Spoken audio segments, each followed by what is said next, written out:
próximo 8 de diciembre se conmemora el Día del Administrador, una fecha importante dentro del calendario de profesiones.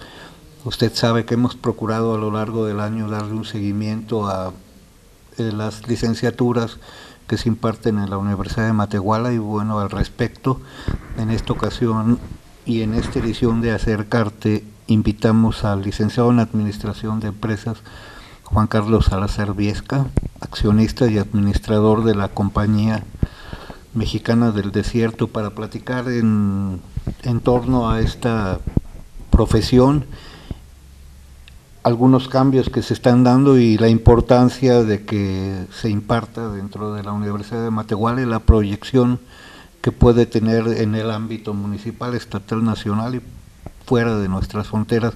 Bienvenido, licenciado.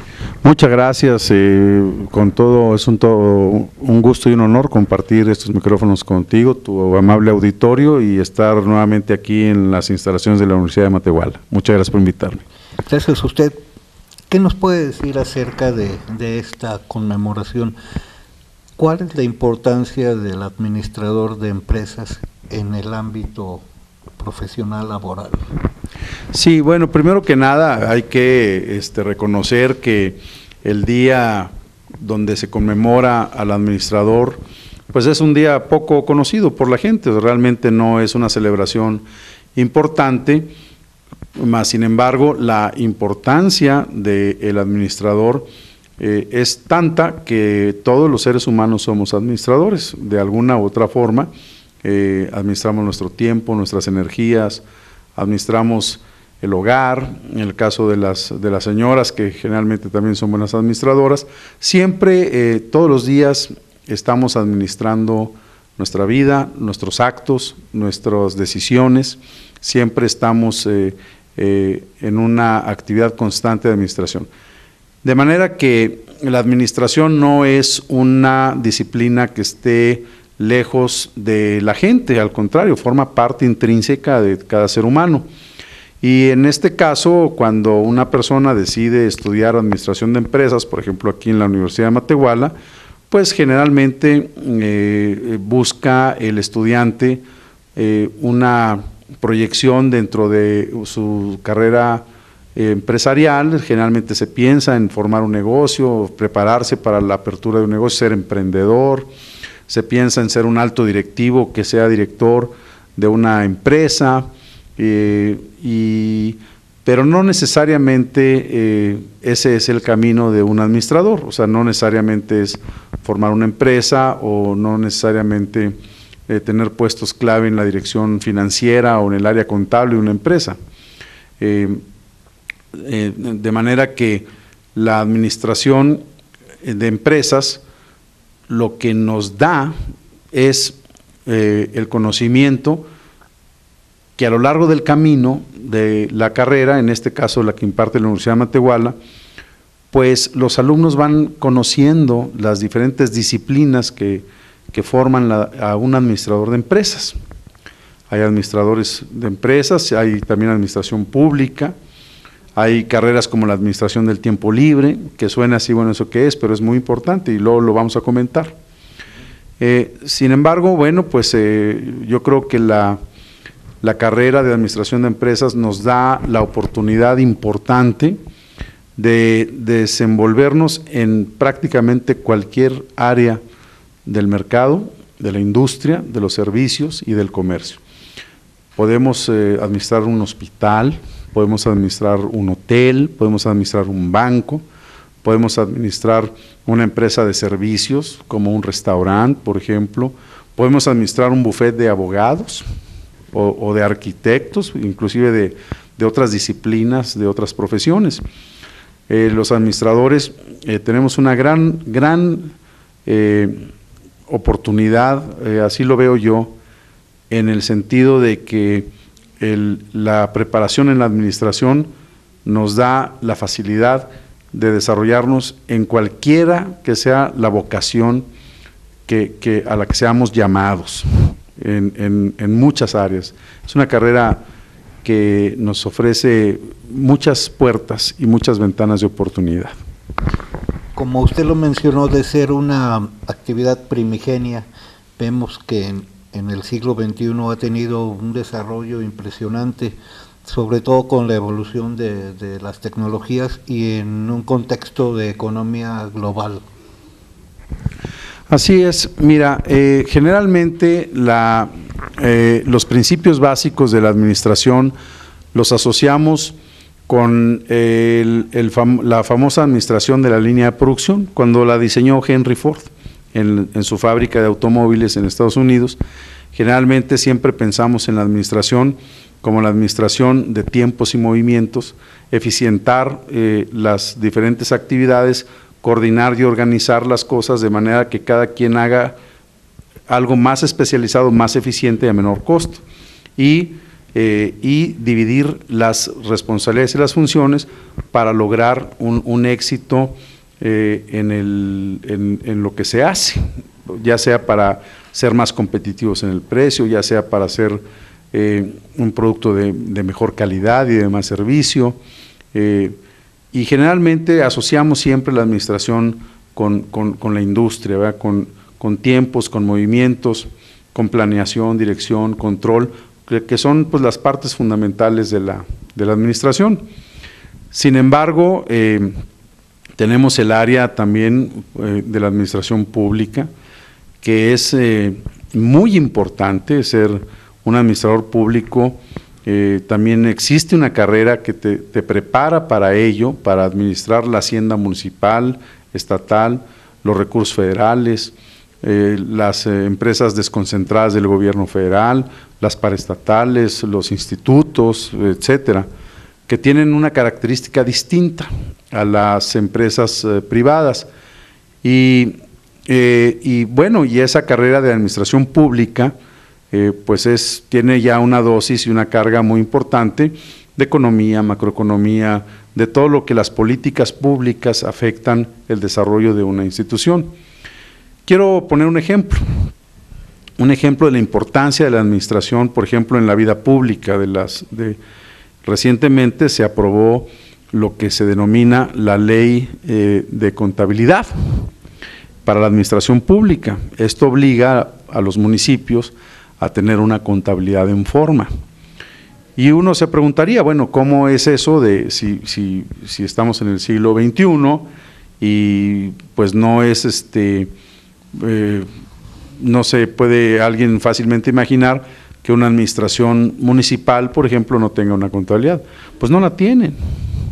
La mayoría de los municipios de este país no tienen una contabilidad formalmente establecida. Esta ley obliga ya a las administraciones a tener esa contabilidad. ¿Cuáles son las ventajas de tener una contabilidad? Pues son de que pueden identificar perfectamente cuáles son los activos del municipio. En eso puedes incorporar, por ejemplo, parques, monumentos históricos, edificios, que generalmente no forman parte de la hacienda o del patrimonio de un municipio, y para efectos financieros se incorporan y pueden entonces acreditarse patrimonios importantes para respaldar créditos que puedan, por ejemplo, solventar las necesidades municipales, o que puedan también en un momento dado negociarse bajo mejores condiciones de tasa, de plazo, los créditos existentes para poder reducir el pago de las deudas o el servicio de la deuda. También pues para hacer las cosas con mayor transparencia y con mayor eficiencia. Entonces aquí afortunadamente es ya obligatorio, y vamos a estar contando en el caso de este municipio en el que nosotros estamos, donde está la Universidad de Matehuala, pues va a haber esta nueva ley aplicándose, que nos va a dar un poco de más claridad sobre los manejos de los recursos públicos. En su experiencia y proyecto de vida, ¿qué le significó haber hecho sus estudios en una institución tan prestigiada como la Universidad Iberoamericana? Bueno, yo quiero comentarte que efectivamente la universidad donde yo estudié, pues es una universidad pues de las instituciones educativas más importantes y más serias de América Latina. Y una de las enseñanzas que más me dejó la Universidad Iberoamericana fue cuando se cayó la universidad. Cuando el temblor, hubo un temblor en la Ciudad de México previo al 85, donde se derrumbó la universidad, fue como a las 4:50 de la mañana, afortunadamente no había estudiantes, no estábamos en las aulas, y se derrumbó. Entonces pues llegamos nosotros ahí a las puertas de la universidad y veíamos los edificios demolidos, la biblioteca, edificios completos colapsados, y pues era muy impresionante ver cómo nuestra universidad, nuestra alma mater, pues se había venido abajo de la noche a la mañana. Y no sabíamos qué hacer, estábamos todos afuera y bueno, pues obviamente pues no hubo clases y pues nadie sabía qué hacer, y había mucho desorden, mucho caos. Y me acuerdo que alguien puso un letrero en la reja que decía: la universidad no son sus edificios, sigamos de pie y vamos a salir adelante.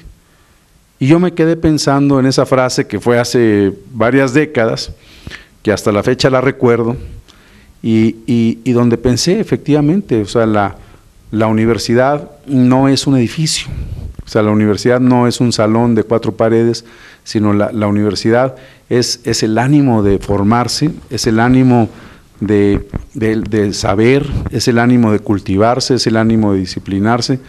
La universidad es el lugar donde confluye la entrega tan generosa de los maestros, de sus conocimientos a los alumnos, y bueno, creo que ahí quedó muy claro que a pesar de cualquier catástrofe o cualquier situación que podamos vivir, siempre hay una salida, siempre hay algo de qué levantarse. A nosotros se nos cayó la universidad, se derrumbó, quedó hecha trizas. Y fuimos a estudiar, los estudiantes, a escuelas que nos ofrecieron el apoyo, nos prestaron, a uno nos mandaron al Instituto Cultural, que estaba ahí cerca de la universidad, ahí en Miguel Ángel de Quevedo, en Tasqueña y Tlalpan, y a otras escuelas, y estuvimos todos desperdigados durante algunos meses. Y luego se hicieron unos salones provisionales de lámina, un piso de adoquín y lámina, y ahí terminamos nuestra carrera. En los famosos, les llamamos los gallineros. Hacía mucho frío, cuando hacía frío, mucho calor, cuando hacía calor, y terminamos los estudiantes de la famosa Escuela Ibero, que fue también pues muy estigmatizada por aquel personaje en la televisión, aquel cómico Luis de Alba que hacía el personaje del niño Ibero. Pues se estigmatizó que todos los estudiantes del Ibero eran niños ricos o hijos de papi. No era así, ¿no? La Universidad Iberoamericana fue y es hasta la fecha una escuela que tiene una gran mezcla de estratos sociales, de personas, de diferentes, inclusive etnias. Yo tuve compañeros indígenas en la Universidad Iberoamericana, muy destacados en las disciplinas de economía, que actualmente ocupan puestos importantes en el gobierno federal. Entonces, pues, bueno, pues de repente, al no tener edificios, pues nos dimos cuenta que la universidad pues éramos nosotros, éramos las personas, y seguimos adelante. Yo creo que esa es la mejor o la experiencia más importante que viví durante mi carrera. ¿Qué nos puede comentar acerca de la obra del maestro Agustín Reyes Ponce, que funda la licenciatura en Administración de Empresas precisamente en la Ibero, viniendo de un proceso docente muy interesante y una persona fundamental, sobre todo por los libros que aporta en un contexto donde la mayor parte del material son autores norteamericanos o de origen extranjero? Sí, qué bueno que lo mencionas. El maestro Agustín Reyes Ponce fue mi maestro, tuve el honor yo de tomar clases con él, yo me formé en administración con él, y efectivamente yo creo que la aportación más importante del maestro Reyes Ponce fue aportar un libro que hasta la fecha es vigente, en los principios de administración, pensado en México por un mexicano para los mexicanos, y que tienen una aplicación universal. Yo creo que ha sido una gran contribución del maestro, Y bueno, pues todos los que estudiamos administración en la Universidad Iberoamericana, pues siempre estábamos ahí a la primera hora del primer día de las inscripciones, a ver dónde estaba dando, a qué horas daba el maestro Reyes Ponce para estar con él, ¿verdad? Y porque pues sí era una persona, en paz descanse, de mucho prestigio. ¿Por qué decidió usted estudiar administración de empresas? Yo decidí estudiar administración de empresas porque yo siempre sentí una vocación importante hacia el campo, hacia las actividades agrícolas, agropecuarias, agroindustriales, forestales. Y mi idea original era estudiar ingeniero agrónomo en el TEC de Monterrey, esa era mi idea. Pero conforme tuve la oportunidad que mis papás me mandaran a estudiar, estuve estudiando en Estados Unidos. De hecho, mis estudios de preparatoria son en escuelas americanas, y de allá me titulé de la prepa y vine a México a estudiar en la Universidad Iberoamericana. Pero durante mi estancia en mi formación en Estados Unidos, yo vi la importancia de la administración. O sea, conocí en Estados Unidos cómo toda la gente se administraba de una manera muy puntual para el gasto, para sus ingresos y sus egresos mensualmente, desde el gasto familiar, los presupuestos de la misma escuela donde yo estudiaba en Minnesota, allá estudié la preparatoria. Bueno, pues me gustó y pensé que era importante conocer más de la administración, y entonces pensé que si yo estudiaba administración y me especializaba en alguna disciplina que tuviera que ver con el campo y la agroindustria, pues me iba a estar bien, en lugar de ser ingeniero agrónomo y luego estudiar administración. Tenía esa disyuntiva: o estudiaba la carrera de ingeniero agrónomo y hacía una especialización en administración, o estudiaba administración y me especializaba en agronomía o algo relacionado con el campo. Entonces decidí estudiar administración, que me daba la apertura para estudiar otra especialización. Y bueno, con esa idea entré al primer semestre, fui conociendo la mercadotecnia, las finanzas, la planeación, el ambiente organizacional, fui conociendo las diferentes disciplinas de la administración y me fueron llamando la atención otras cosas como el comercio internacional, como etcétera. Entonces, las finanzas me llamaron mucho la atención. Entonces luego salí de la Ibero y estudié un posgrado en el ITAM, también una institución con una disciplina muy importante en el área económica, ¿no?, que hasta la fecha tiene un prestigio importante de economistas. Y bueno, pues me fueron llamando la atención y el comercio internacional, entonces me dediqué mucho al comercio internacional y relacionado con la agroindustria, que hasta la fecha me dedico a la agroindustria y al comercio internacional. Licenciado, se dice que en el ámbito nacional de nuestro país, la administración pública en relación a la administración privada deja mucho que desear, que es necesario profesionalizar en la administración pública los cargos. ¿Usted cree que en este contexto de reformas que se están dando en el año que está por terminar, esto pueda mejorar esta percepción y se pueda aterrizar en la realidad, que exista una evolución de la administración pública en relación a la privada, donde, bueno, también se sabe que pues prácticamente los errores cuestan muy caros y en el ámbito público los errores pasan? Sí, yo me parto de una premisa que para mi punto de vista es el principal obstáculo por lo cual la administración pública en México es muy deficiente.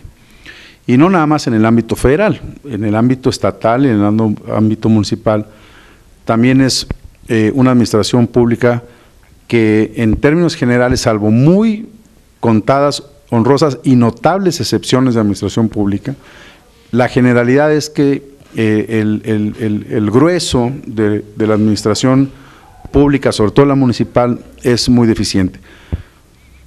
Y ello se debe, pues, de acuerdo a mi punto de vista, porque en primer lugar consideremos que la administración pública municipal se interrumpe cada 3 años o antes.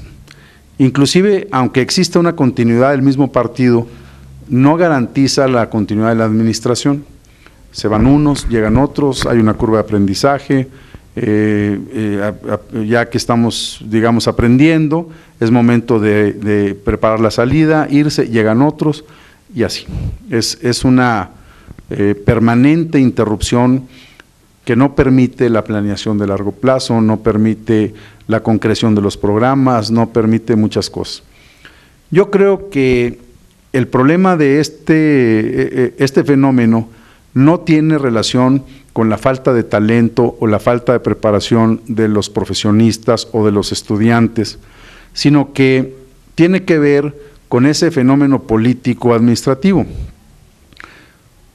En el momento en que en México se diferencie con claridad la administración pública del poder político, donde exista un jefe de la burocracia y un jefe de la administración que mande y que escalone adecuada y correctamente toda la función pública, independientemente del jefe de la política, que en este caso es el presidente de la República, podemos tener entonces ya una administración pública que pueda irse profesionalizando, mejorando, como se hizo con el intento del servicio profesional de carrera, donde creo que fue una de las aportaciones más importantes del presidente Fox, fue tratar de evaluar y tratar de certificar a la gente que desempeña un cargo en la administración pública, no nada más para que siga ocupando ese puesto, sino para que no sea removido por otras causas o otros intereses y que llegue alguien a aprender, a echar a perder y a irse. De manera que si nuestro sistema político se reformara y pudiéramos tener un primer ministro, jefe de la administración, y un presidente, jefe de la política, yo creo que entonces las cosas podrían ir mejorando un poco en función de tener una mejor administración pública. Cuando usted habla de casos excepcionales, ¿podría ser en el gobierno de la Ciudad de México Marcelo Ebrard, que es administrador de empresas, le fue bien? Bueno, depende el enfoque desde el que se vea, pero en general hay una buena calificación de su administración, en general hay una satisfacción de la gente, en general de los habitantes de la Ciudad de México.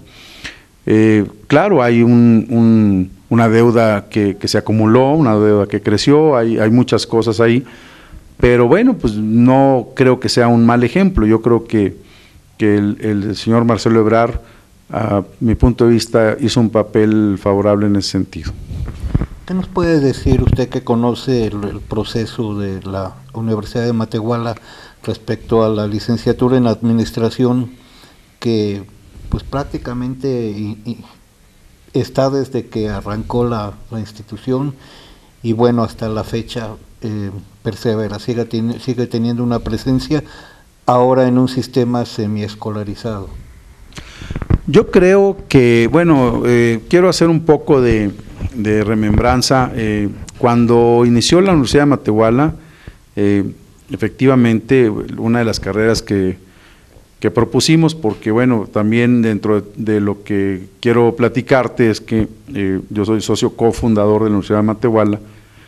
Desde el principio fue una idea que concebimos y apoyamos desde la Compañía Mexicana del Desierto para poder traer educación aquí en Matehuala. Yo creo que estoy convencido que la educación es el problema número uno de nuestro país, más que cualquier otro problema.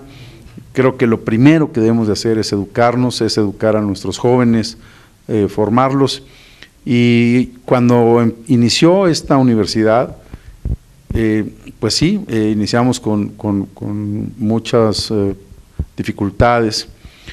para poder impartir todas las clases de administración. Yo mismo fui maestro en los primeros años de esta universidad, di la clase de economía, micro y macroeconomía, todo lo que tenía que ver con la disciplina económica, y era muy complicado, muy difícil, porque expresarle a los jóvenes, sobre todo, teníamos muchos estudiantes grandes de edad, o sea, mayores de 30 a 40 años que no habían tenido una oportunidad de estudiar, y cuando abren la universidad, pues ellos habían terminado la prepa 20 años antes, ¿no? Entonces, no, abriendo esta opción, pues entraron a estudiar. Pero me acuerdo que los jóvenes pues no tenían ninguna noción de lo que era la administración, la economía, y era muy difícil hablar de la teoría keynesiana, hablar de microeconomía, de macroeconomía.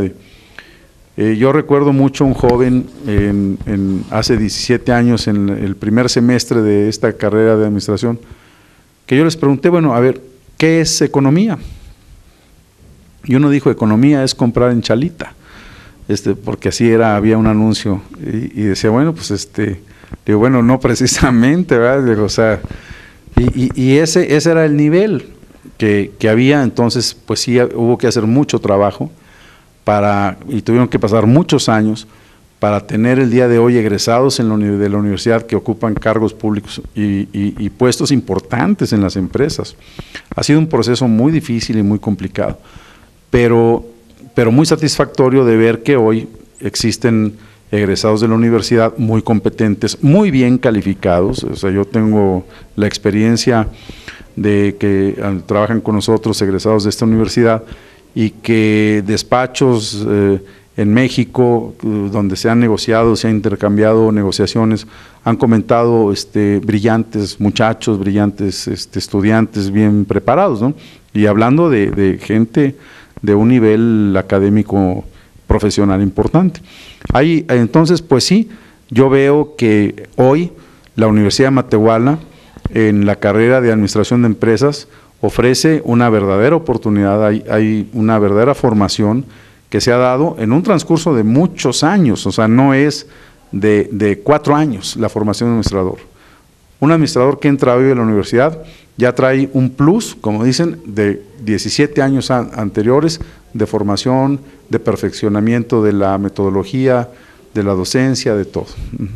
¿Cómo definiría eso que dentro de la profesión se conoce, ahorita que nos comentaba la anécdota de Chalita, como pensamiento administrativo? Sí, bueno, pues el pensamiento administrativo básicamente pues tiene que ver con la planeación, con la estrategia, con la dirección y con el control de las actividades de las cosas, o sea, no necesariamente de una empresa, pero bueno, o sea, nosotros nos formamos aquí para una empresa donde tiene que existir estos elementos. Muchas veces, aunque los hacemos, no los identificamos. O sea, nosotros siempre estamos haciendo pruebas de control. Métodos de control es revisar si alguien hizo algo, alguna tarea encomendada, ese es un control. La estrategia, pues siempre es el cómo cumplir una meta cuantificada en tiempo, en dinero, alcanzable, para cumplir a la vez un objetivo, ¿verdad? Y la estrategia es la que nos va a decir cómo vamos a cumplir esa meta, que a su vez nos va a llevar a cumplir un objetivo general. Ahí viene, bueno, pues todo este proceso que es precisamente la aportación del maestro Reyes Ponce sobre el proceso administrativo, es lo que siempre está involucrado: planeación, control, dirección. Todos estos procesos siempre deben de estar presentes en la actividad de un administrador de empresas. El administrador de empresas en una actividad, cualquier giro que sea industrial o de servicio comercial, es el director de orquesta, que le coordina cuando entran los violinistas, el pianista, los tiempos, los movimientos. Finalmente, el administrador de empresa, en este pensamiento administrativo, tiene que tener presente 3 cosas.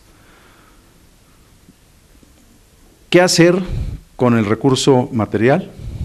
humano y financiero al que tenemos al alcance. O sea, siempre es nuestras actividades con los recursos limitados, porque todos los recursos de la administración son limitados, ya sean financieros, humanos o técnicos, y sobre todo el recurso más importante que debe administrar un administrador en toda la extensión de la palabra es el tiempo. El tiempo es el recurso más valioso, el más importante de administrar y al que menos le hacemos caso. Siempre estamos viendo cuánto tenemos en la cuenta de bancos para ver qué vamos a hacer, siempre estamos viendo cuántas personas están a nuestro alrededor haciendo qué, siempre estamos viendo qué inventarios, qué líneas de procesos, pero el tiempo, que es el recurso más valioso y es el único de los recursos que no se repone.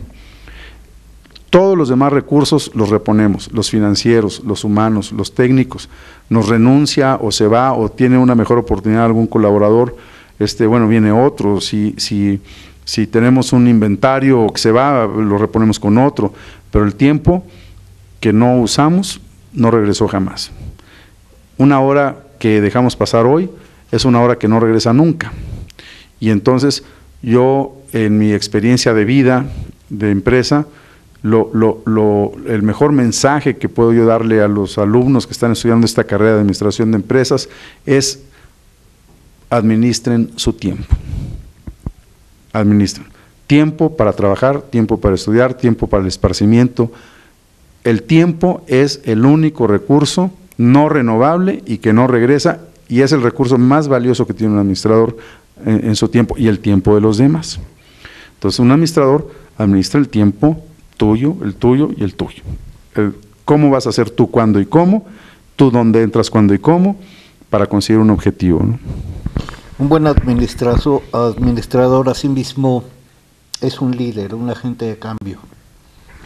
Indiscutiblemente, un administrador que está en la función de la dirección es un líder, O sea, no hay un director de una empresa exitosa o que esté en marcha o que esté al frente de un grupo de trabajo que no sea líder. Eso no existe. Pero lo que sí hay son administradores, líderes que no necesariamente son administradores de profesión. Es muy común ver en la industria, por ejemplo, un ingeniero industrial que está a cargo de la administración y el liderazgo de la empresa.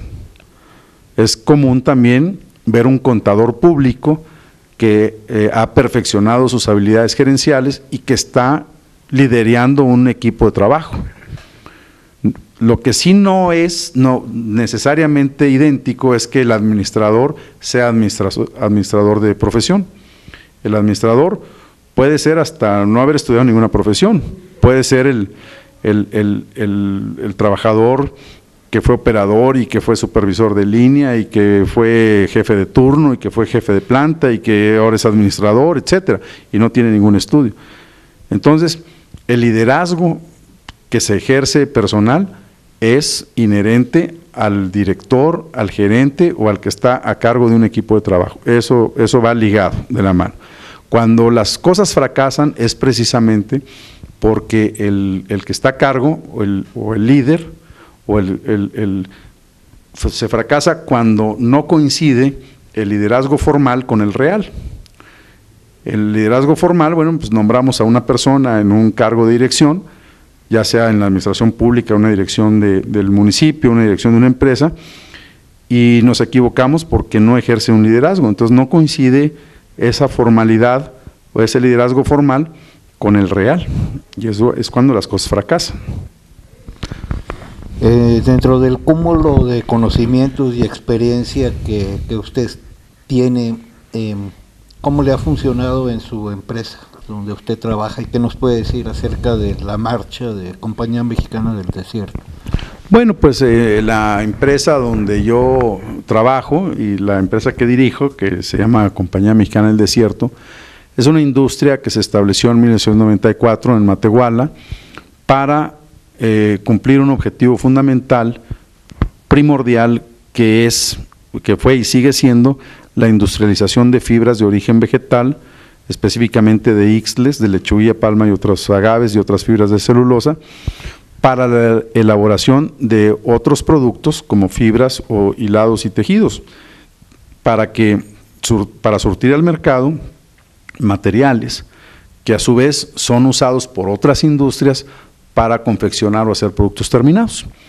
Entonces, pues sí, la actividad de la Compañía Mexicana del Desierto ha sido una actividad, es una actividad muy compleja. O sea, ser director de una empresa como la Compañía Mexicana del Desierto es una actividad complicadísima, porque tiene que ver con el campo, tiene que ver con las organizaciones de productores, tiene que ver con la industria, tiene que ver con el mercado, la innovación, las finanzas, el comercio exterior, tiene que ver con las relaciones gubernamentales que tenga la empresa con las dependencias que están involucradas en el sector.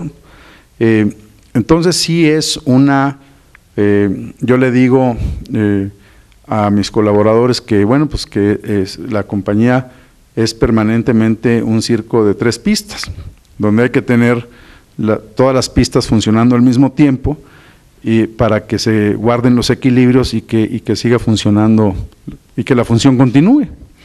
Es especialmente difícil porque la cara social de la empresa no puede estar distanciada de su objetivo de la generación de utilidades, pero tampoco podemos estar divorciados de ese aspecto de necesidad apremiante que tiene la gente del campo, específicamente los campesinos ixtleros.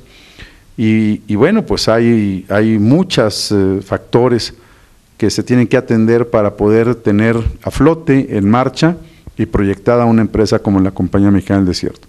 Es posiblemente un reto de un grado de dificultad muy alto. Es también poco entendido el giro. No somos una maquiladora ni somos una industria que reciba en la mañana un material, lo transformemos y lo saquemos en la tarde y que ahí hablen tiempos y movimientos.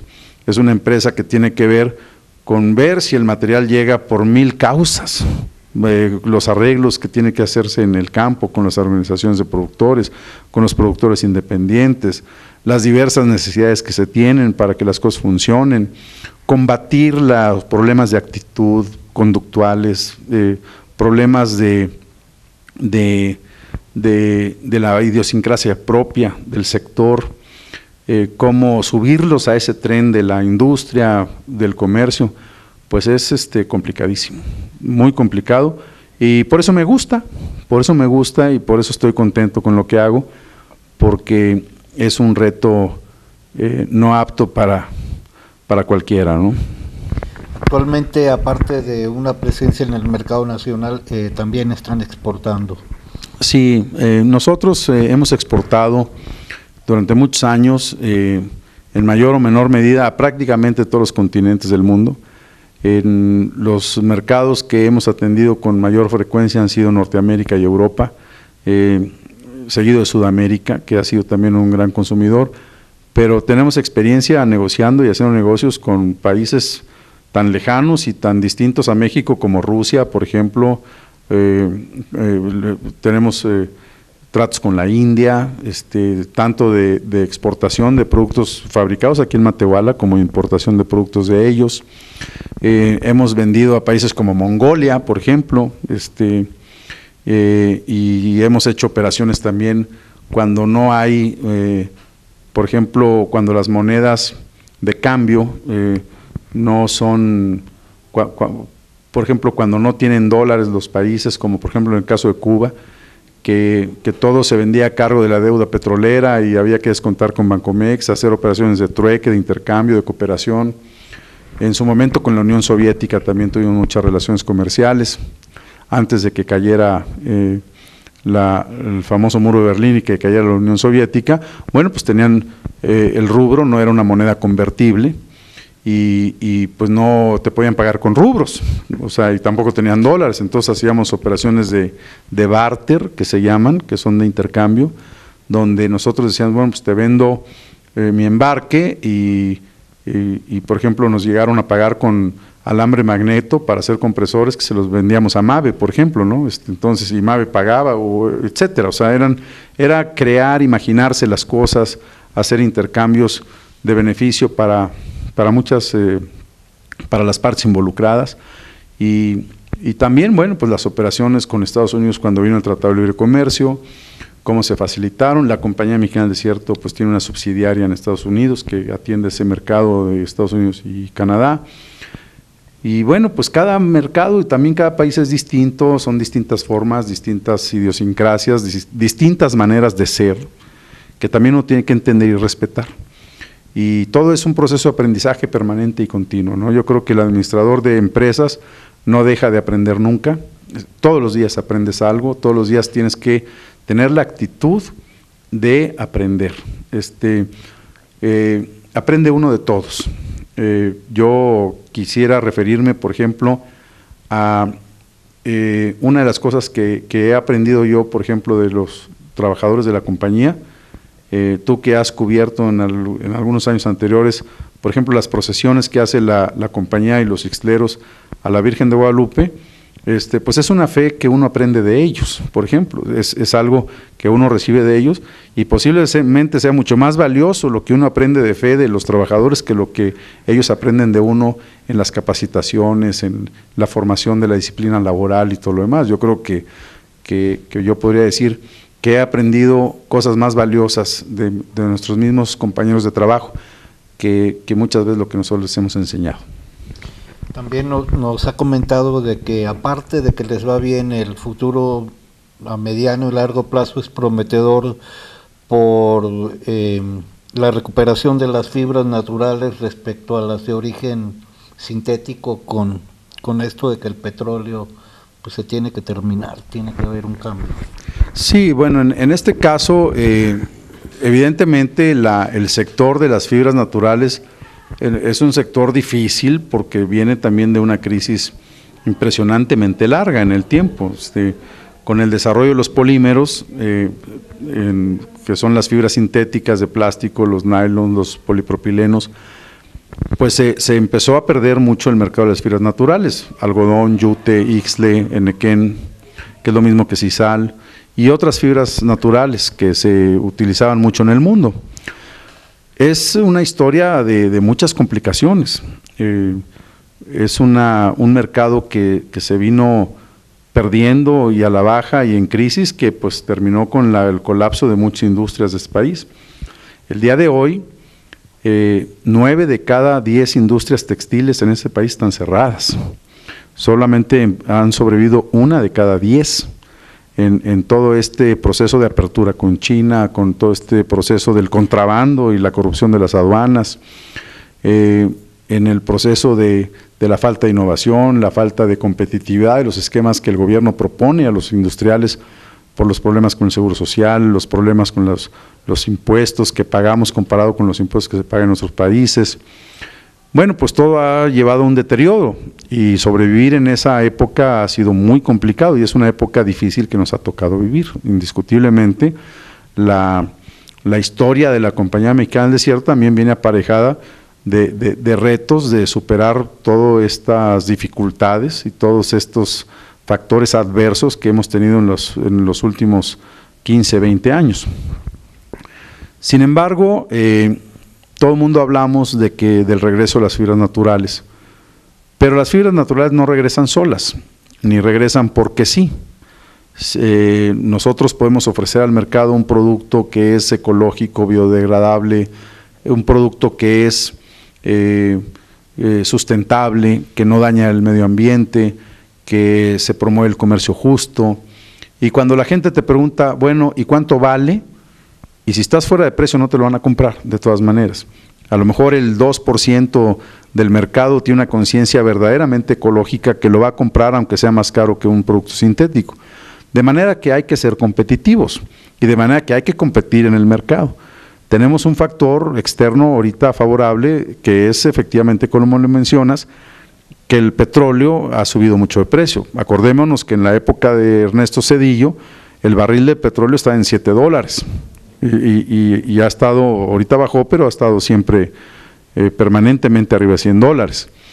Y esto ha hecho que las fibras sintéticas se encarezcan, y bueno, y entonces la diferencia en costos de algunos productos naturales con algunos productos sintéticos ya no es tanto, y en algunos casos se revirtió. Y eso genera una oportunidad, pero es una oportunidad que se presenta sobre las ruinas de lo que quedó de una industria de 9 de cada 10 industrias destruidas en ese país. Entonces, ¿cuál es el reto? El reto es volver a invertir en el sector, el reto es reorganizar el sector fibra confección, que pasa por todo lo que es fibra, hilatura, tejido, confección, producto terminado, y hacer inversiones nuevamente con el fin de ser competitivos y salir adelante. Esto no viene solo porque sí, es un reto monumental poder aprovechar una oportunidad nuevamente, ¿no? Y es lo que nosotros nos hemos preparado en los últimos años, de estar invirtiendo para poder prepararnos para un momento en el que podamos nuevamente retomar las riendas de un mercado que se perdió hace 40 o 50 años. Al inicio de la plática usted refirió que en los orígenes de la universidad y de la escuela de administración existieron alumnos de edad que trabajaban y bueno, fueron las primeras generaciones de egresados. Hoy día pues sigue siendo también una peculiaridad de la escuela de administración de que sus alumnos, sus elementos trabajan, y hay personas adultas, pero también hay personas muy jóvenes que lo están intentando, que están luchando. Yo quisiera pedirle que le dirija un mensaje a estos estudiantes. Muchas gracias. Sí, definitivamente, efectivamente, como mencionas, cuando empezó la universidad tuvimos muchos estudiantes de mayor edad que estaban aquí por convicción propia, por experiencia de vida, sabían que había una oportunidad que podían tomar y la tomaron. Hoy hay mucho más jóvenes que gente de más edad, porque ha sido un proceso también natural donde la universidad pues ha captado más gente que sale inmediatamente de la preparatoria para irse formando en la vida profesional. Y yo lo que quisiera comentarte a ti, joven estudiante que me estás escuchando y que estás en esta aula y en este salón de clases, es que vale la pena formarse en la disciplina administrativa, vale la pena estar adquiriendo los conocimientos que recibes en esta Universidad de Matehuala para que lo incorpores dentro de tu tabla de valores, para que seas el día de mañana una persona que orgullosamente lleve el nombre de la Universidad de Matehuala en alto, como muchos estudiantes que han egresado de esta universidad, que actualmente son un orgullo para nosotros. Yo creo que tú, joven, que estás ahí sentado, que a lo mejor estás diciendo, bueno, pues ese señor que está ahí, que está hablando, ¿qué está diciendo? Yo estuve hace muchos años como tú, sentado en ese pupitre, pensando o no sabiendo qué hacer posiblemente de mi vida. No te preocupes, vas a encontrar tu camino. Solamente tienes que seguir caminando, no bajar los brazos y siempre tener una actitud de conocer, de formarte, de aprender. Humildad para que sepas valorar la oportunidad que tienes en esta universidad, y el día de mañana vas a lograr muchísimas cosas en la vida, en tu matrimonio, en tu familia, cuando vengan tus hijos. La vida te va a llevar a ser cada vez un mejor administrador, porque vas a tener que administrar muchos los recursos que vas a tener en favor del bienestar de tu familia y en favor del bienestar también de tu universidad. Así que échale ganas, ánimo y siempre para adelante, es lo que te puedo decir. Muchas gracias. Asimismo, le quiero pedir que también dirija unas palabras a los licenciados en administración ya egresados y de otras carreras que están cursando la especialidad en administración pública, algo que creo yo que va a beneficiar mucho la vida del municipio. Efectivamente, para estas personas que ya han egresado de la carrera, que hoy son profesionistas o están en vías de serlo o se están especializando, quiero comentarle con el debido respeto que las oportunidades que se presentan en la vida institucional de la administración pública, en cualquiera de los 3 niveles de gobierno que existen en este país, no van a estar ahí para ti solito. son oportunidades que se generan para los administradores, ya sea con una especialización pública o en el caso de las empresas privadas, para los que lleguen mejor calificados. Tú, egresado de la Universidad de Matehuala, vas y estás compitiendo contra egresados de otras instituciones, posiblemente con mayor presupuesto, más presencia o de otras ciudades de este país, pero quiero comentarte que así como lo que yo comentaba en mi introducción a este programa, cuando se nos cayeron los edificios de la Universidad Iberoamericana, la universidad no son sus edificios, la universidad no es su presupuesto, la universidad somos nosotros, los profesores, los socios, los directivos y los alumnos que hacemos posible, y los egresados de la universidad, que hacemos posible que nuestra alma siga conectada en este intercambio de conocimiento que tenemos.